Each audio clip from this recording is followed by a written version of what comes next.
नमस्कार दोस्तों, आप सबका स्वागत है मेरे चैनल पूनम गुप्ता ब्लॉग में। आज के इस ब्लॉग में आपको लेकर चल रही हूँ बिहार औरंगाबाद स्थित देव सूर्य टेम्पल। तो दोस्तों, आज सुबह सुबह हम लोग देव सूर्य मंदिर जाने के लिए तैयार हो रहे हैं। मैंने सबसे पहले अच्छे से तैयार होकर माथे पर बिंदी लगाई, हाथों में चूड़ियां पहनी। पूजा के लिए मन में उत्साह था। सुबह का समय था और मौसम काफी अच्छा लग रहा था। मन में बस यही खुशी थी कि आज सूर्य भगवान के दर्शन करने का मौका मिलेगा। फिर हम लोग होटल से निकल पड़े मंदिर जाने के लिए। थोड़ी दूर चलने के बाद हमने ऑटो पकड़ा, क्योंकि देव जाने के लिए ऑटो से जाना आसान हो। इंतजार करते करते हमने सोचा कि क्यों न एक कप चाय पी ली जाए, तो वहीं पास की दुकान से हमने एक गर्मा गर्म चाय ली। सच बताऊं दोस्तों, सफर शुरू होने से पहले की चाय की चुस्की अलग ही मजा देती है। फिर हमारा ऑटो धीरे धीरे चल पड़ा देव की ओर। रास्ते में गांव, खेत, पेड़ पौधे और लोगों की रोजमर्रा की जिंदगी देखने को मिली। करीब 1 घंटे का सफर तय करने के बाद आखिरकार हम लोग पहुंच गए देव सूर्य मंदिर। दोस्तों, देव सूर्य मंदिर बिहार के सबसे प्रसिद्ध सूर्य मंदिरों में से एक माना जाता है। मंदिर पहुंचने के बाद हमने सबसे पहले पूजा की सामग्री ली, जैसे फूल, प्रसाद और अगरबत्ती। फिर हम मंदिर के अंदर गए और सूर्य भगवान के दर्शन किए। वहां का माहौल बहुत ही शांत और भक्तिमय था। घंटियों की आवाज, पूजा का माहौल और श्रद्धालुओं की आस्था देखकर मन को बहुत सुकून मिला। तो देव सूर्य मंदिर बिहार के सबसे प्रसिद्ध सूर्य मंदिरों में से एक माना जाता है। मान्यता है कि यह मंदिर बहुत प्राचीन है और यहाँ भगवान सूर्य की पूजा करने से मनोकामनाएं पूरी होती है। एक खास बात यह भी है कि इस मंदिर का प्रवेश द्वार पश्चिम दिशा की ओर है, जो भारत के ज्यादातर मंदिरों से अलग है। देव सूर्य मंदिर के गर्भगृह में भगवान सूर्य की एक बहुत ही प्राचीन और पवित्र प्रतिमा स्थापित। मान्यता है कि यह मूर्ति हजारों साल पुरानी है और इसे भगवान सूर्य के रथ पर विराजमान रूप में दर्शाया गया है।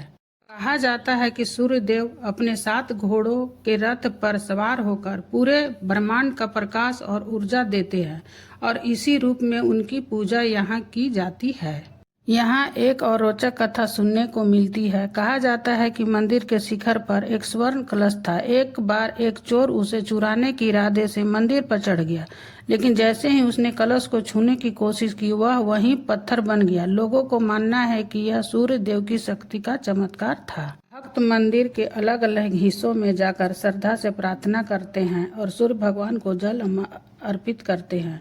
फिर नारियल फोड़कर भगवान को अर्पित किया जाता है। नारियल फोड़कर अहंकार को त्यागना और भगवान के प्रति समर्पण का प्रतीक माना जाता है। नारियल का शुद्ध जल पवित्र और सच्ची भक्ति का प्रतीक माना जाता है। जैसे ही नारियल भूमि पर फोड़ा जाता है, उसकी आवाज के साथ भक्तों का विश्वास और भी मजबूत हो जाता है। इसके बाद श्रद्धालु पूरे विश्वास और भक्ति के साथ दंडवत प्रणाम करते हैं। ऐसा माना जाता है कि सच्चे मन से की गई यह पूजा सूर्य भगवान को प्रसन्न करती है और भक्तों को सुख, समृद्धि और स्वास्थ्य का आशीर्वाद देती है। भक्त श्रद्धा और विश्वास के साथ भगवान के सामने हाथ जोड़कर खड़े होते हैं। वे अपने मन की सारी प्रार्थनाएं भगवान के चरणों में अर्पित करते हैं। फिर भक्त सबसे पहले भगवान के सामने अगरबत्ती जलाते हैं, जिससे वातावरण सुगंधित और पवित्र हो जाता है। इसके बाद हाथ में कलावा बांधा जाता है, जो भगवान की कृपा और सुरक्षा का प्रतीक माना जाता है। मान्यता है कि यह पवित्र धागा व्यक्ति का नकारात्मक ऊर्जा से दूर रखता है और जीवन में शुभता लाता है। कलावा बांधने के बाद भक्त मंदिर की घंटी बजाते हैं। जैसे ही घंटी की ध्वनि मंदिर में गूंजती है, पूरा वातावरण भक्ति और सकारात्मक ऊर्जा से भर जाता है। इसी आशीर्वाद के साथ उनके मन में शांति और भक्ति की भावना भर जाती है। मंदिर से बाहर निकलते समय भक्त एक बार फिर भगवान को नमन करते हैं और उनके आशीर्वाद के लिए धन्यवाद करते हैं। मंदिर से बाहर निकलते ही मन में एक अलग ही शांति का एहसास होता है, जैसे भगवान ने सारे दुख अपने पास रख लिए हो। हाथों में प्रसाद, दिल में विश्वास और साथ में भगवान का आशीर्वाद। यह सिर्फ प्रसाद नहीं, भगवान का दिया हुआ अनमोल वरदान है।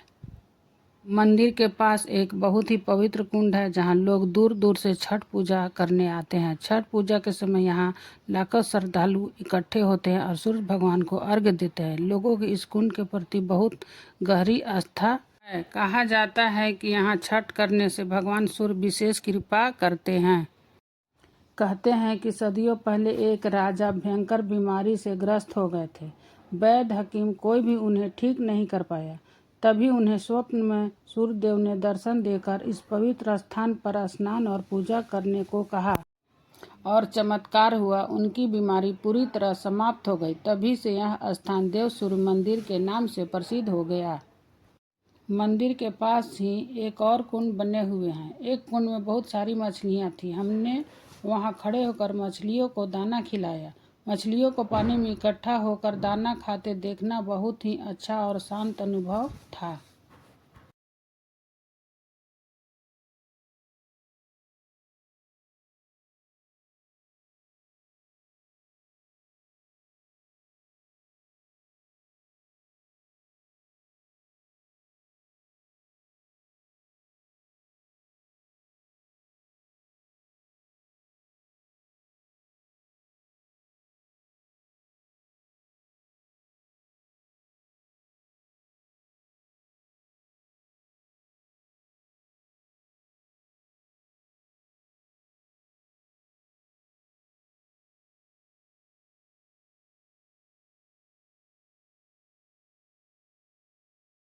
रास्ते में हमने थोड़ा सा स्ट्रीट फूड भी खाया और साथ में एक स्वादिष्ट रसमलाई का भी मजा लिया। मंदिर की यात्रा के बाद ऐसा मीठा खाना और भी अच्छा लगता है।